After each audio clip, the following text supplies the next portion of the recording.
Climate மாறுறப்ப எல்லாருமே ரசம் plus முட்டை இது ஆப்வியஸாக எல்லார் வீட்லேயுமே இருந்துகிட்ருக்கோம் கம்ஃபர்ட் ஃபுட்டை. ஸோ இந்த மாதிரி ஒரு டைம் வேக வச்சு கொடுக்காம இந்த மாதிரி ஒரு டைம் அவிச்ச முட்டை தொக்கு ட்ரை பண்ணி கொடுத்து பாருங்கள். டேஸ்ட்டு சூப்பராக இருக்குங்க. நம்ம சேனல் இதான் ஃபஸ்ட் டைம் பார்க்குறீங்க, மறக்காமல் சப்ஸ்கிரைப் பண்ணி தட்டி விட்டு பாருங்கள். ஸோ எப்படி செய்யணும்னு பார்க்கலாங்களா? அப்படியே உங்கள் வீட்டில் என்ன கம்ஃபர்ட் ஃபுட்டாக இருக்குது அப்படின்னு மறக்காமல் கீழே கமெண்ட் பண்ணுங்கள்.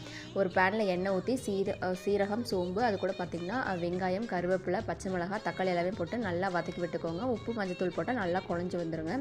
ஸோ அது கூட பார்த்திங்கன்னா ஒரு டேபிள் ஸ்பூன் குழம்பு மிளகாய் தூள் இல்லை வீட்டில் அரைச்ச கறி மசாலா பொடி இருந்தால் அதை ஆட் பண்ணிக்கலாங்க.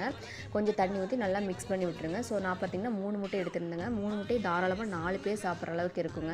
நல்லா குட்டி குட்டியாக ஒயிட்டை மட்டும் சாப் பண்ணி எடுத்துக்கலாங்க. யோக்கை தனியாக பிரித்து எடுத்து வச்சுக்கோங்க. ஸோ நல்லா மிக்ஸ் கொடுத்து ஒரு லைட்டாக இது மிக்ஸ் பண்ணதுக்கப்புறம் நம்ம யோக்கையும் ஆட் பண்ணிக்கிட்டு அது கூட பார்த்திங்கன்னா கொஞ்சம் மிளகுத்தூள் ஆட் பண்ணி கொடுத்திங்கன்னா சளியெல்லாம் இருந்தால் சூப்பராக சரியாயிருங்க.